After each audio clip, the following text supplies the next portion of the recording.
You are officially invited. Yes, you. You're invited to join us in Fertility Awareness Mastery. This is my 10-week program designed to help you gain confidence using fertility awareness. Whether you're actively avoiding pregnancy or looking to optimize your cycles for conception, we have a spot for you. We start on April 23rd. Are you ready to jump in? Head over to fertilityfriday.com/group program to reserve your spot today.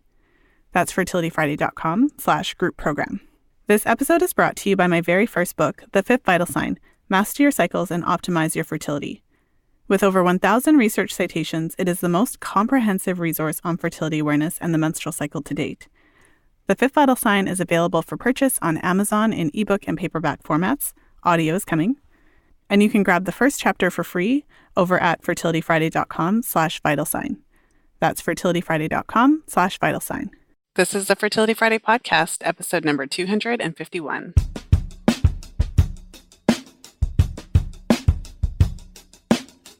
Welcome to the 251st episode of the Fertility Friday podcast.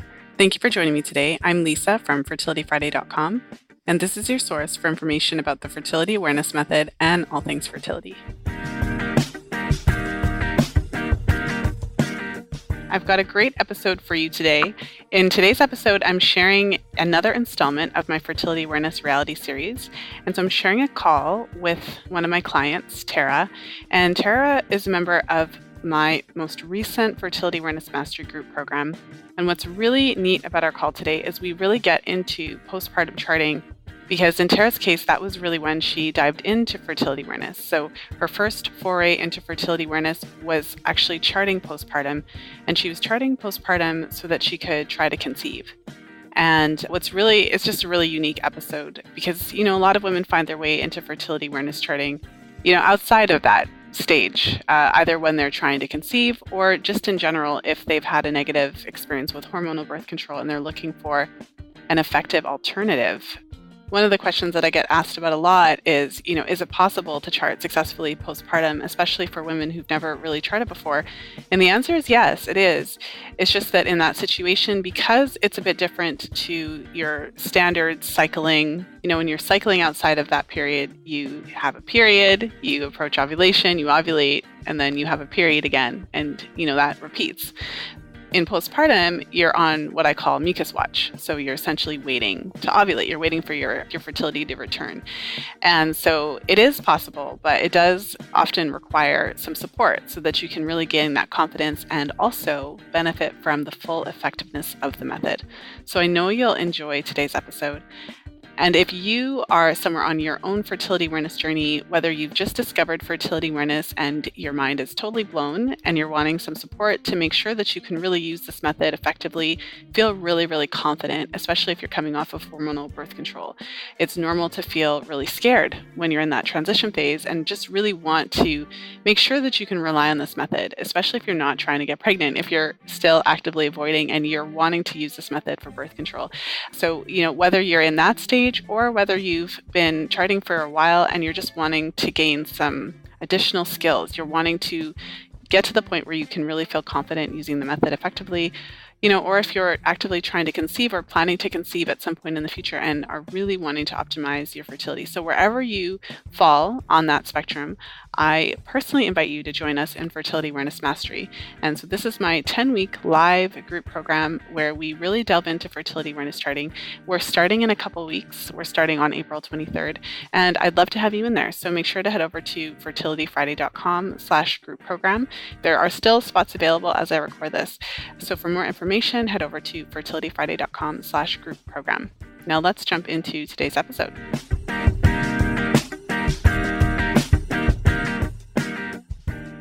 And today I'm really excited to welcome Tara to the show. Tara is a member of my most recent Fertility Awareness Mastery Group program. And we are near the end at the time we're recording this call, where we just finished week 8. Was it week 8? So we have 2 sessions left. Yes, I know. It's amazing. Yeah, it goes by so fast. And so we've had a couple of sessions together in the group, and then we've had a private session together. So I feel like we're pretty comfy with each other at this point. And so welcome to the show, Tara. Hi, Lisa. Thank you for having me. Well, thank you for coming on the show. When we were doing our pre-chat I mentioned not everyone's comfortable coming on air and sharing their experience, but I know that a lot of my clients, for them, these are the episodes that they love because they love hearing real women and what their experiences are. So I know that these episodes make a difference. So I appreciate you being here.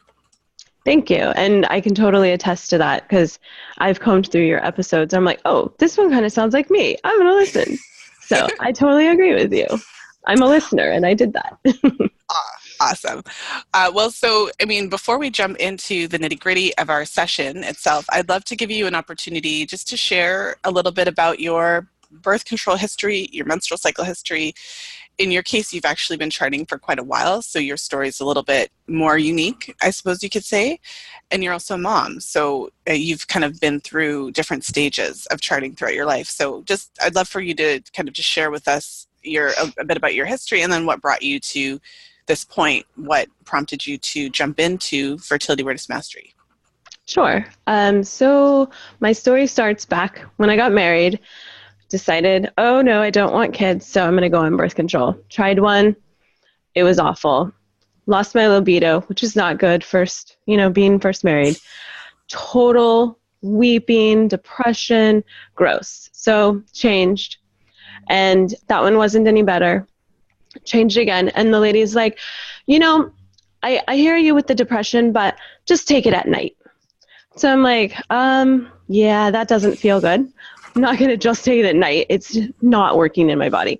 So I was also in college at the time, and I was attending a philosophy class, I think.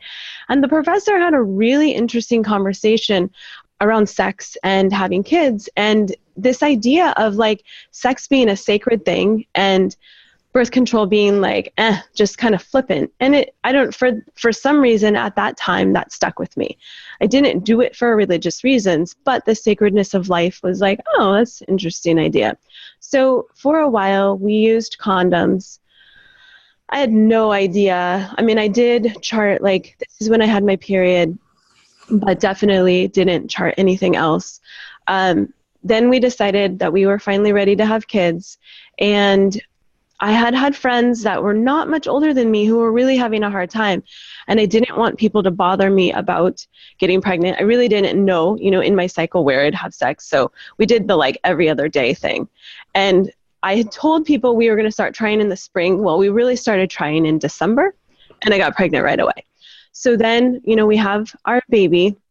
And then I started La Leche League. I joined La Leche League and was going.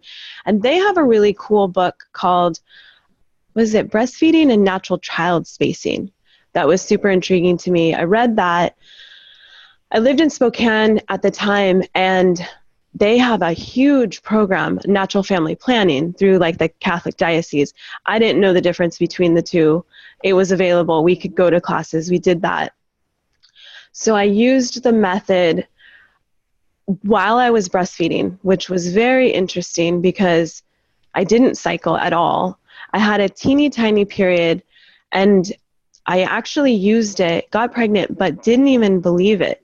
I was 6 weeks pregnant before I took a test because again, like that idea when you're new to a method, like we used it correctly, but it was hard to believe that I actually used it correctly, and I did get pregnant. Then, so you used it correctly, specifically to try to get pregnant. Yes, I did. But again, I had like barely a period, so it was hard to believe that. I mean, I knew textbook wise that that's what happens. You start to, you release an egg before you have a period. So it was hard to believe that you got pregnant following the instructions, because you were following like, we're going to watch for ovulation. We're going to look for the signs of ovulation. Then you had sex, but it was basically before you had a true period back. So you got pregnant before everything returned. Yeah. And so, it was really unbelievable. And even though like tender breast, like nausea, I made up excuses for all of it. And then finally I'm like, fine, I'll just take a test. And I was like, oh, well, I know when, because I was charting. And I was like, wow, okay, cool. So then, I had my second child, and somewhere in there, I learned about Tony Wessler's book and switched a little bit, used a different chart. She had so much more information in there and kind of used that. There was another pregnancy that was a blighted ovum that also was, the method helped us with that. Then we did not want to have a baby, and so we used the method for that. And then the day that we had sex to conceive my daughter, I didn't realize, obviously, at that moment, but I knew exactly. I'm like, okay. And we also, again, I don't know what the myths are around this, but we were like, let's try for a girl. Let's do the early in the cycle thing. Yeah. And so I knew it was early in my cycle. So I was like, because my youngest at the time was 3, so it would put them about 5 years apart. And I was like, so do you want to be wild and crazy? Because we had talked about having 3. And sure enough, that was that. So and you had a girl. Yes, we did. So I don't know. Can I take a minute? So for the listeners who have never heard this idea or perhaps haven't read that section of Taking Charge of Your Fertility, I mean, in all fairness, it's a really big book. There is actually, a bit of research, which is interesting, but the theory behind it is that there's a difference between the boy sperm and the girl sperm.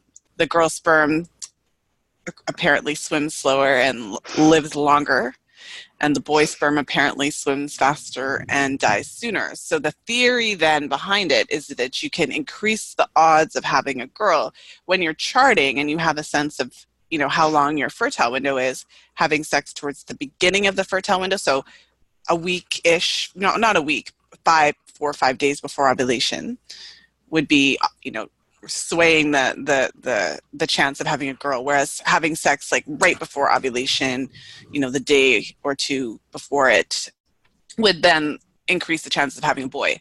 This is not infallible, and I will not be held accountable if you if you listen to this podcast and try for a certain gender and do not get the gender that you were attempting to.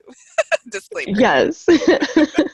Yeah, exactly. It was just something fun to try. It wasn't like we were holding it wasn't like we're like, death or girl, it's just I don't know, let's try it. Why not? We're our own science experiment.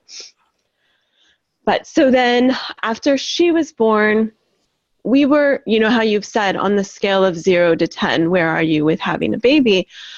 We were probably 4. And so we're like, okay, we feel safe using the method at that space because it's okay, whatever, we have another kid. It's not the end of the world. So we used it, and having listened to one of your other podcasts around, how to use the method and when it fails, I am realizing now, after having taken this course, that my lack of confidence really was in not charting what I saw. As in okay, noted, busy, didn't put it in the document. Noted, busy, didn't put it in. 3 days later, I'm like, what was it that I said was happening? And then we'd have to be more careful. And there were a number of times that, for whatever reason, not for whatever reason, I didn't know exactly when I ovulated. So then I would get scared because I couldn't mark. I was like, I know what my luteal phase is when I chart. So I couldn't mark when I ovulated, but I predicted. And then I'd get scared. And then, we'd take a couple of pregnancy tests. But I am, as far as when it comes to if I want to have a baby or I don't, I'm really conservative when I don't. So I was extra careful, but even in my extra care, I would scare myself. But it did work the whole way because of my extra conservancy.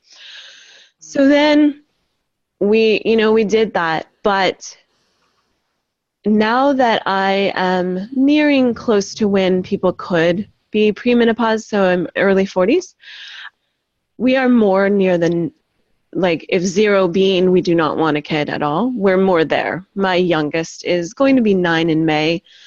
Don't want to do that again. Don't want to be an older mom. Again, if it happened, then I guess it would, but not really what I want to do.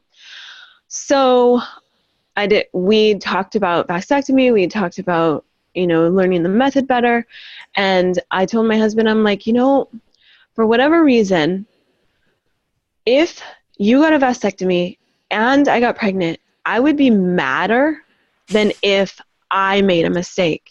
It's just how it is. So I'm like, if you get a vasectomy, I totally respect your autonomy and your right to choose that for yourself, but I will still be practicing birth control. And turns out that I actually have a friend who has a daughter my age, or has a daughter my daughter's age. She has a vasectomy baby. And I was like, see? So it's not, I mean, you know, it still is happening. Like, I know what we've talked about, the percentages, but for some reason that just, I don't even want to go there. So in comes, then I better get better with the method. And so I signed up for your class. Wow.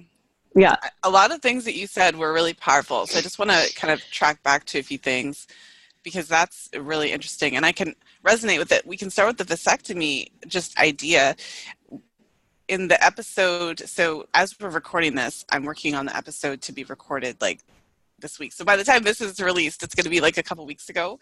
But so I'll just link to the episode for the listeners. But one of the things that I talk about that comes out in that episode, so you haven't heard the episode yet, Tara, but it's an episode about the copper IUD, and the woman who I interview did get pregnant using it. And it was so interesting, her story, because she had checked the box. The box was checked. She paid the money, had the IUD inserted, and that was handled in true Scandal fashion. If anyone watches it, it was handled. Mm-hmm. And so when the doctors, so she had symptoms, pain, etc. When the you know, literally to the point that she's in the hospital because it's so much pain, and the doctors are saying, you know, we think you're pregnant. They did a test. It showed that she could be pregnant, and she was like, I'm not pregnant. Like, that box was checked. No. Like, this is done. So, I mean, it's never to dissuade anybody from using a method, but what I always say is that there's literally no method that's completely infallible, save hysterectomy. Other than that. Right. When if there's no uterus, there's no baby. But like, outside of that, there's no method that is 100% infallible 100% of the time. And it's not to be scary, but we're adults. We have to be able to have these conversations.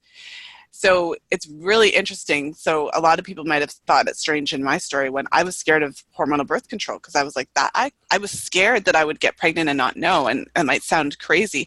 A lot of women might be listening and think, how could you be scared of having your husband have a vasectomy, but you have a friend that has a vasectomy baby? So it's just an interesting thing. For me, what I hear is, I don't want it to be out of my control. Yeah, well, and you said it well when you were saying surprise. You know, yes. Like if I'm like, okay, whoops, I predicted, or I didn't follow the rules or whatever, I'm aware I can take that responsibility. Mm-hmm. But if somebody says box checked and then I'm pregnant, shame on you. Do you know what I mean? And no, not shame on you, but like, you know, yes. Like, yes. I'm annoyed with you because I didn't choose that. Somehow the method failed, and I get the method's failing, but I didn't choose it. And now I get to live with the repercussions of it. Where if I made the mistake, then it's like, okay, yep, made the mistake. Yes. Laugh at myself. I'm human. Exactly. Well, and with charting, well, and they're human too, but anyway, yeah. I get it, and I resonate with that very deeply in my deep parts. Because with charting as well, you know, when you've been charting your cycle for a long time, you would know right away, in the sense of, okay, if you first of all, you would know if there was sex that occurred at a period of time when it shouldn't have. Mm-hmm. So you would already be kind of on the defensive in the sense of watching for it. Mm-hmm. The other thing I wanted to highlight in what you said before was that you mentioned that really what the issue was your fear around it. You didn't have that confidence, and in retrospect, you realize it's because you were getting the method intellectually, but you weren't literally writing everything down so that you had a specific record. So you weren't doing that aspect, which then caused you to basically feel stressed all the time. So even though you were taking the actions that you need to take, meaning I'm sure you were overreading your fertile window, because if you miss some days around ovulation, you have to assume that you're fertile. So your fertile window would have been quite large, so you're not having unprotected sex for longer periods of time. So you're doing the method, as you said, Mm-hmm. but feeling stress the whole time and nervous about being pregnant each cycle. Yeah. And no one wants to live like that.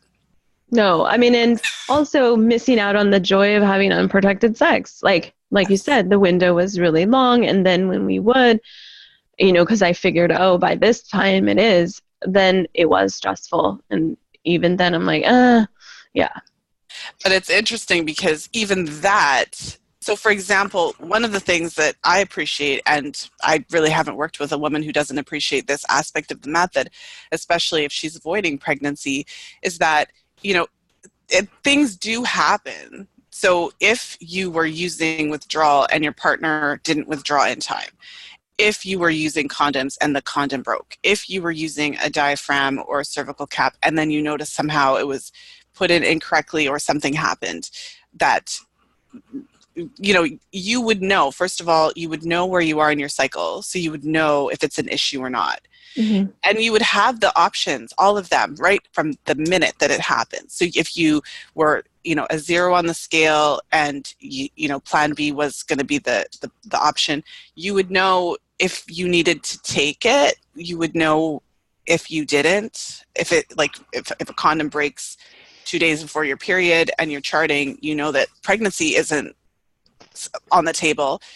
So I think I just really like that you said that, and I think it really just demystifies what this is all about. It's really you taking control and not having surprises. For me as well, that is the scariest thing ever. Like, I'm going to find out that I'm 8 weeks pregnant and I had no idea. That is the scariest thing in the world to me. And you have no idea when it even happened. You just have to go off of your last period. You're like, but wait, did I enjoy it? I mean, like all of the things that are like, wait a second, how did this happen? And that's actually how I felt with my first son. I'm like, well, shoot, when did this happen? I mean, I know obviously how, but I didn't know when. And I don't know, I liked knowing when. I liked knowing the day of conception. That's fun for me. Yeah. Well, and it's a foreign concept to me. I can safely say if that could, I don't see how that could ever happen for a woman who's actively charting. How could you could never go 2 months without knowing that you're pregnant. It literally couldn't happen. So anyways, let's move on from that. But thank you for sharing your experience. I just love delving into that. And you have a great deal of insight as well because you have been charting for a while. And so now with the class, you were charting all this time, but we're kind of shifting now to a different way of doing it. So maybe just briefly share with us what has been different and what are some of the things that you have, or maybe let me rephrase the question. You mentioned that one of the biggest challenges for you was the confidence and being scared basically all the time and taking pregnancy tests regularly, even with the additional measures you were taking. So how do you feel now? Do you feel a bit different, a little bit more confident? And if so, what helped you to get there? Yes, I am on the road to more confidence. The biggest thing that got there was, actually noting every day what was happening. And having charted long enough and seeing a bunch of charts, really being able to understand that shift now, where before it was maybe a little hazy. Now it's like, oh yes, this is a dry day. I've experienced enough of them. I know that this is different from yesterday. And I've been charting it so I can see that, okay, yep, this is different than yesterday. And then I also brought back in the temperatures because for a little while I was not taking my temperature. Although in the beginning, right around my time of ovulation, my temperatures aren't as clear as it would be ideal, I can still keep looking at them. And so my window has shortened because they do rise and they do stay high. And then the third thing is that I made a commitment at the beginning of the 10-week class to check my cervix every day. And that is I was actually checking my cervix the other morning in the shower and I was like, oh, I love my cervix. Like, it's really cool. Like, it's a part of our body that changes, based on what's going on. And I found that to be really cool this time. So I have that baseline, and I've grown to love my cervix. So I'm like, oh, what's my cervix doing today? And nobody else has to be in love with their cervix, but that just happens to be for me. And so that is a really nice complementary sign to confirm. Like, to me, that's a physical thing, that there's no doubt. I've checked it enough that I'm like, okay, yep, that's closed. Yep, that's open. Yep, that's soft. And to me, that is, I don't know, that is really a sign that I'm liking. Because I guess I should say partly because I don't necessarily experience dry days. So it's a nice, third sign that confirms what I already know. So does that answer your question? It kind of went off. Okay. No, it does. So basically what I heard from that is we honed in on the technique, really got to the actual charting, and it's the philosophy that I share of charting, right? It's the difference between knowing and doing. It's a very romantic idea, this fertility awareness of like, I'm going to know my body and I'm not trying to be ridiculous, but at the same time, I teach charting for a living. So knowing your body is well and good, but that's not a method. You have to actually write stuff down and know how to interpret it in order for it to be birth control. There's a difference. Yes. So enjoy the knowing and the romantic part of it, but you still have to check your signs and write them down. Yeah. And I guess one other thing that I want to add that's different than some of the other methods I've used is the wiping before. I think that's different. Natural family planning was a little bit, I know we use the tissue a lot, but I don't know if it was a before and after thing. That has been kind of a nice sign, is the before anything is coming out, just what's going on there. And that constancy of it, because that's the other part, right? If it wasn't that I wasn't physically charting, I might not have been in the past noting every time I went to the bathroom. Mm-hmm. Yeah, well, thank you for sharing that. It gives a lot of insight. I'm excited for this episode because I feel like I'm always thinking of the listener when I'm recording podcasts, and I'm literally just imagining all the light bulbs like, oh, yeah, that makes so much sense to me. So this has been really great, and we're not even done. So let's jump into your questions. So let's jump into the actual session part of our on-air client session. So as I mentioned, we've had a couple episodes. We've had a couple sessions together in the group as well as our private session. And I mean, the focus of a lot of our conversations has been specifically kind of hammering out the birth control aspect of it, getting the rules down, and so that you can really feel comfortable as a basically zero on the spectrum, zero, no babies on the spectrum, so that you can feel comfortable using this method basically throughout the rest of your reproductive life as you approach the last leg of this. Yes. Of this dog and pony show that we call reproductive age. Yes. So share with me what's kind of at the top of your mind and what you'd like us to focus on today. Mostly what I'd like to focus on is making sure I understand the rules around birth control and fertility. And coupled with that, going into perimenopause, menopause, and just, focusing a little bit on making sure that I am knowing how to do my signs, because I know that could be my case where things are not quite as nice and clear as they are for me today. Well, and let's talk about that a little bit. Essentially, the fear is that, well, I'll suggest it, and then you correct me if I'm not getting it. So it sounds like, and I would think that the fear is kind of around, so you already know that as you approach menopause, it's likely that your cycles are going to change. Yes. We talked a little bit about that in the group, and I mean, there's a lot of research, and of course, anecdotally, a lot of women have gone through perimenopause. So what we know is that it's not uncommon for your cycles to shift. So perimenopause or premenopause refers to that approximately 10-year period before your last period. And menopause isn't a phase, it's an event. Menopause is the word for when your periods stop. So menarche is the word for your first period when they start, and menopause is the word for when it stops. basically we have a 10-year period as your body naturally winds down. And so some women experience that period or that period of time in a way that it doesn't necessarily shift a lot. So during that 10-year period, as you approach ovulation, some women's cycles stay fairly steady.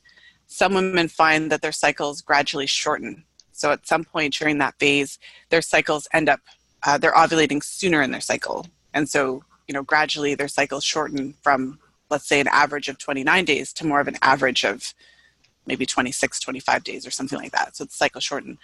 And then it's not uncommon, specifically during the 2 years immediately before your last period, for the cycles to start lengthening. So you all of a sudden go, quite a long time between periods, to the point that eventually, the definition of menopause essentially is that you went a year without having a period. With that said, the good thing about fertility awareness is that when you're using the method as you are, which is you're observing your 3 main signs, we don't have to predict. We don't have to know, and we won't be able to predict it. We won't know in advance what's going to happen in your case, but you don't have to in order for the method to be effective. In order for the method to be effective, really, you have to shift your mindset to the point that you recognize that ovulation in any cycle could happen earlier or later, and so we can never base our decisions and practices on what we think or what is usual or what is typical. We have to base our decisions on the data. So you have to actually check for mucus. So, as your period is winding down and you're having light bleeding, you're going to be checking for mucus on those days. If you don't have a cup in there, but you're going to be checking for mucus just like you would. You're going to be checking for mucus. And you're basically in the pre-ovulatory phase, you're essentially on mucus watch. You're checking every day, and you're with the open-mindedness of, mucus could come earlier or later. So I'm just going to, diligently check every day and then mark it when it actually comes. Yes. And you know what? I want to bring up an interesting thought that I was thinking about. And I'm realizing that part of it has to do for me with a shift in my confidence, because I started charting while I was breastfeeding. So I really liken charting while breastfeeding with how it may be for me charting in menopause, when you're saying like it may be a while before you have a period, because that's where I was with breastfeeding. But I'm having to remind myself, partly, one, chart every day, mark it, check, but also that I will be more confident when I get there, because that was really tricky to be a first-time charter while breastfeeding. So I'm kind of realizing that that's partly it for me, is remembering that I'm more versed in this method now than when I was in the very beginning. Well, and that's a question that I get a lot. Especially a lot of midwives and doulas asking me if it's possible for a person to chart for the first time postpartum. And I know that it is, and I know that it's effective. But my suggestion is always for the woman, if this is the first time charting, work with a practitioner, because it's different. Mm-hmm. And you're on mucus watch, and you have to someone has to help you set up your expectations. Because it could be months before you get a period, and you have to be in the habit of checking. Just like you brush your teeth every day, you have to be in the habit of checking for mucus every day. So the skills that you gained, the times that you were using fertility awareness postpartum, that makes it easier, because you already have your mind around the fact that ovulation could be happening at a different time, and you don't have a heads up before. You just have mucus. Yeah. So in the same way for your, like in your, when you're cycling, what you're doing essentially in the pre-ovulatory phase is you're establishing what's called your, basic infertile pattern. Every woman has one. And what that means is that as you're charting, you're going to notice a different kind of pattern every day, just in general. But then when you're in your fertile window, you see something different. So typically, for instance, I'm looking at your chart. So currently, your basic infertile pattern is that when you're not in your fertile window, you're dry, your sensation is dry, and there's no mucus that you can actually touch and play with outside of your fertile window. But when you approach your fertile window, you you see something different. You're actually seeing mucus. You're experiencing a lubricative sensation. And so what the question that you would be asking yourself, like the pre-ovulatory phase is often what's in question, because that's the pre-ovulatory phase is when pregnancy can occur. Right. That's when we're waiting for the egg to drop is when this can all go down. So then in order to figure out when that fertile window is, so that you don't inadvertently have sex on a day that is fertile, the question that you would ask yourself, the first thing would be, am I fertile or not today, based on what I saw? And another question you can ask yourself is today essentially the same as it was yesterday? Okay. And with that in mind, that helps you to identify the shift. So, as you go into your fertile window, there's going to be a day when you saw something you didn't see before, whether you're seeing, creamy non-peak type mucus that looks like hand lotion, or whether you're seeing peak mucus, or whether you're having a lubricative sensation. One of the challenges as well, we talked about this last night in our session, is that as you get older, you typically gradually start to see fewer days of peak quality mucus, or a smaller amount. And that's a normal part of aging. It just is what it is. It's not uncommon for women who are in, approaching the mid to late 40s then to have fewer days. So you end up having fewer days when you actually have mucus at all or a lubricative sensation. But when you're in the habit of checking, then you can be able to identify those, even though you would potentially have fewer of them. Okay. Yeah, that helps. And the basic infertility pattern, like we were saying with the nursing, that's what I was experiencing. I mean, and I did get pregnant. I was using the method back then for that.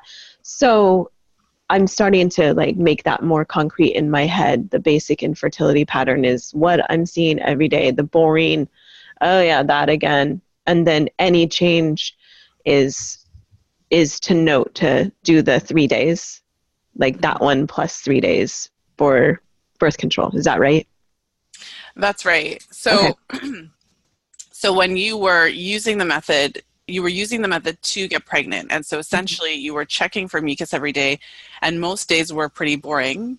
When you were breastfeeding, were you dry? Was that your basic infertile pattern?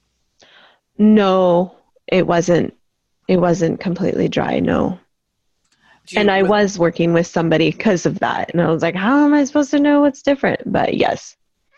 And so did you have mucus, or was it wetness, or what did you, if you don't remember, it's okay. I don't really remember, but I think it was a little bit of mucus. Okay. Well, and it's not uncommon. So during the postpartum period, so some women, basically their basic infertile pattern, so outside of when they're actually fertile, is dry, but some women, especially after pregnancy, after birth, because your hormones are a bit different, your cervix could have been a little bit irritated, you're breastfeeding, so you still have an abundance of hormones kind of coursing through your veins. And so for some women, they do experience, it's like a little bit of lotion every day. Yeah, that's what it was. Yeah. And so again, charting is still possible. This is why working with an instructor, that's why I recommend that if a woman is looking to chart postpartum, not because it's really hard, but because you just need a guide to help you to address, it's just a different situation. Without that guide, then it's like a foreign language that you're trying to learn on your own. And there's not a lot of resources that specifically demystify the post-breastfeeding period, to be honest. There's a lot of resources about fertility awareness, but in terms of all the nitty-gritty stuff about breastfeeding, postpartum, not a lot of self-study tools that I'm aware of.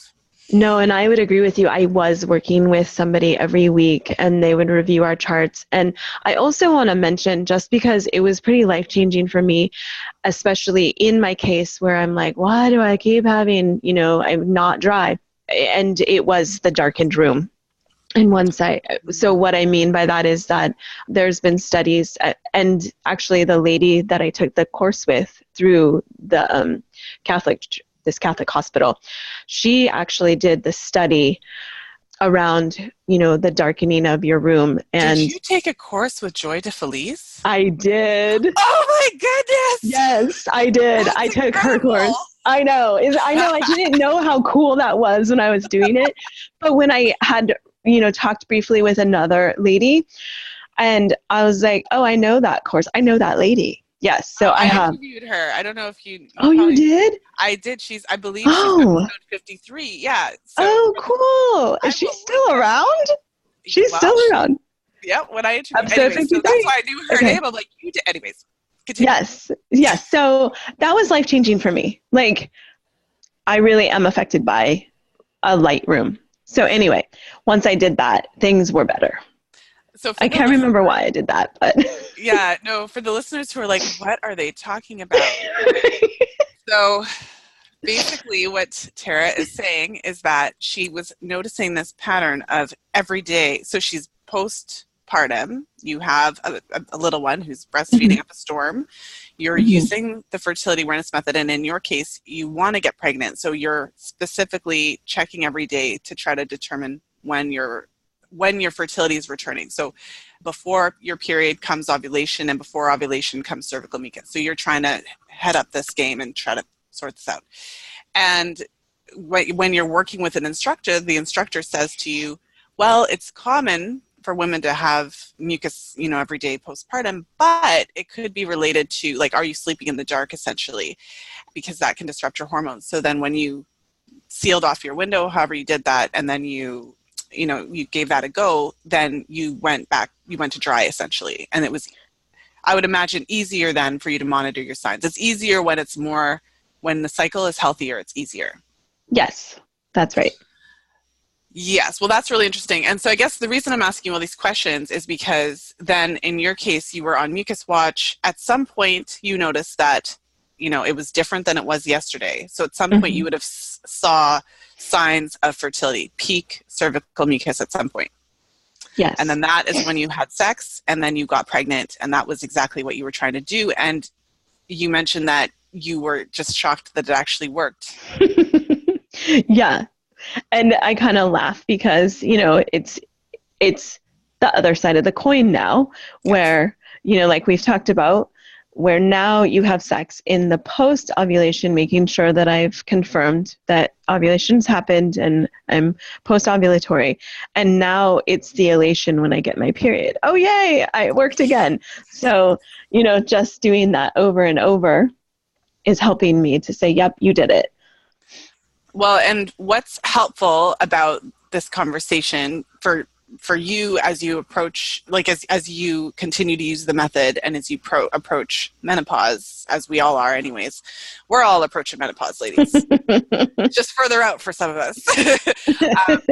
But essentially, especially what I've learned as an instructor is that it is the same. Whether, like, the rules are the same. If you are avoiding pregnancy, whether you are trying to get pregnant, it is the same. And it is equally important for you to chart your cycles accurately, whether you are avoiding or trying. I think when I first started out, when I was young and I was first teaching this, I thought that if a woman was trying, it was less important. Like, because you could just get pregnant. It doesn't matter. It's, you know what I mean? Like, but accurate charting is just as important. So the skills that you gained, essentially, it's the same idea. It is charting every day and looking to identify that basic infertile pattern, which is basically it's what happens before you hit your fertile window after your period, what happens after you've ovulated for the rest of the cycle. And then to be able to ask yourself what's different. As soon as you're able to confidently identify that literal shift from one observation to another, that helps you to be comfortable and confident. And then what you mentioned is that one of the differences is that when you see your peak mucus, or when you see mucus as you approach ovulation, once that mucus stops, so once you go from having mucus days to dry days, you would then do your count of 3. So we'd identify your peak day. So I'm looking at your chart. So on day, you had your period, days 1 to 6, and then days 7 through 10 were dry. Mm-hmm. And then we saw mucus from days 11 to 13. So we had 3 days of mucus. I'm saying we as if we did this together. But obviously, your cervix that was producing this mucus, not mine. And then once so then day 14, you had your, a dry day, and it was dry from days 14 through to days 26. Mm-hmm. So then the last day that you saw peak, the last day essentially that you saw the clear or stretchy or lubricative mucus was your peak day. And then we did the count of 3 after that. So this is very specific when you're writing it all down, and you're able to kind of look at it and see, okay, so I was fertile from, day 11, 12, 13, 14, 15, 16.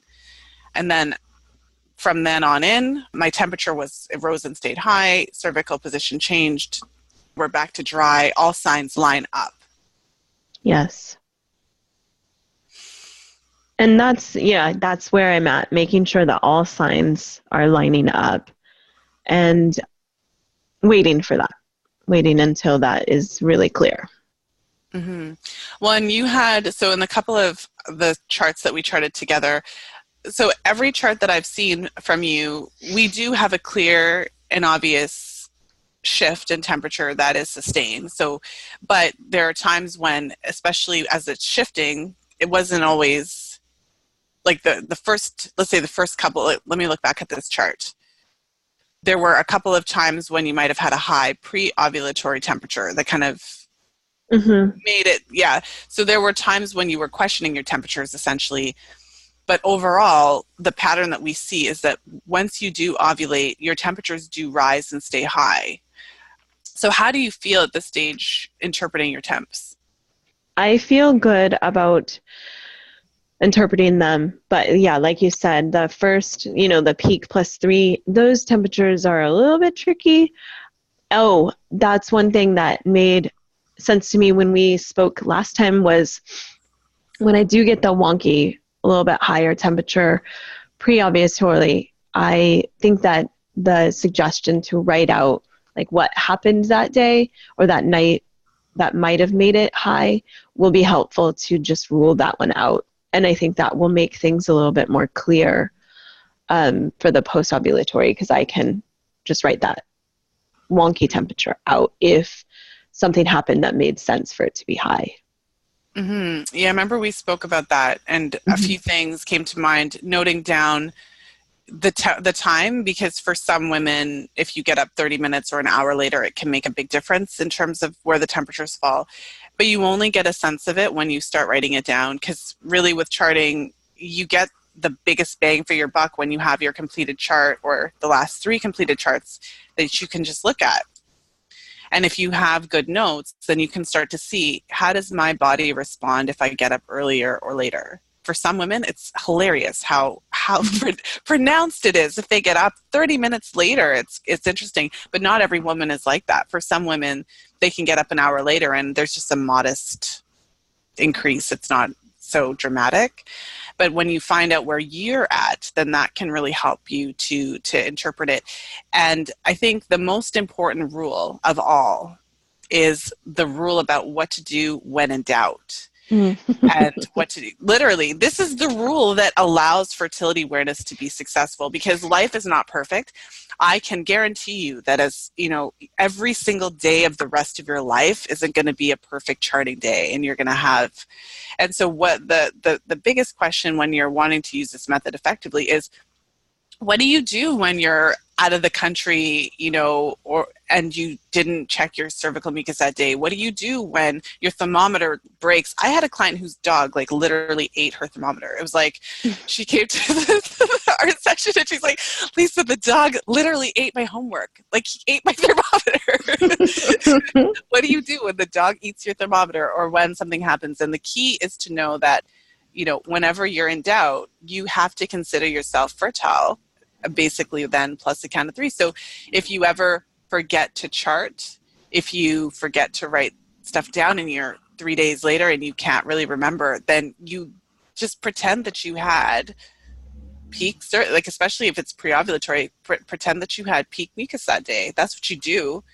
And if you do that and you're always adding the 3 days, the 3 days allows you to confirm if ovulation happened or not. It allows you to see if your mucus is going to dry up or come back, or et cetera, whatever the case.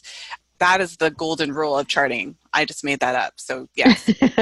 Well, and that makes a lot of sense, because then you have 3 days to see, is my temperature higher than normal? What's happening with my cervix? What's happening on the toilet paper? So yeah, okay, that makes a lot of sense. Yeah. Well, and I live in the real world. You can't chart for almost 2 decades and live in some fantasy land where everything's always perfect. So I live in the real world, and I want to support you to chart through just the ups and downs of life, and also to quickly forgive yourself and move on. If you have a rough week, if you forget to do a few things for a couple of days, literally it's forgive yourself and move on, because this isn't a competition. There's no charting competition at the end of the year where we get together 100,000 women and we put up our charts to see whose is most perfect. That's not a thing. There's no charting Olympics. This is about your relationship to yourself. So it's not about perfection. There's no such thing as a perfect chart. There's no such thing as a perfect cycle.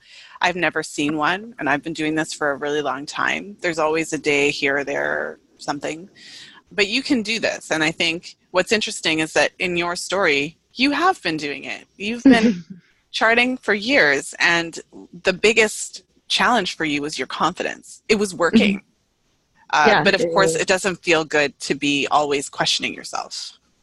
Well, and I think like what you just said, the golden rule, that's a really big confidence booster, because then it's like, okay, so you consider yourself fertile +3, and then you start again. Where before it'd be like, oh, well, I messed it up, so I guess we'll just be really careful and hopefully I'll get my period. And so now it's like, okay, yep, I live in the real world. This real world thing happens, and when this does, I know what to do. And when I, am charting, then it's clear. So in both cases, when I can chart and when I can't, it's clear when I can chart, and when I can't chart, I know what to do. So that is super helpful. Yes. It's all about strategies. Yeah, and the tools, yes. And taking the fear out of it, and that's why I don't know, I like to talk, I suppose you could say, I like to talk women off the ledge. It's like, it's not as scary as you think. And when you it's like learning to drive. Once you get all of the strategies down and you have a list of kind of, okay, these are all the things that could go wrong. These are all the strategies that you do to sort that all out. And this is how you manage all of the stuff. This is how you manage if your cycle isn't always regular. This is how you manage if your cervical mucus patterns are, if you have non-peak mucus every day. And that's why it's helpful to have a little bit of a guide, because once you have the strategies, then you cannot be afraid. And I think that is probably the hardest to believe, especially for women who've just discovered this method, that it's not actually scary to use fertility awareness.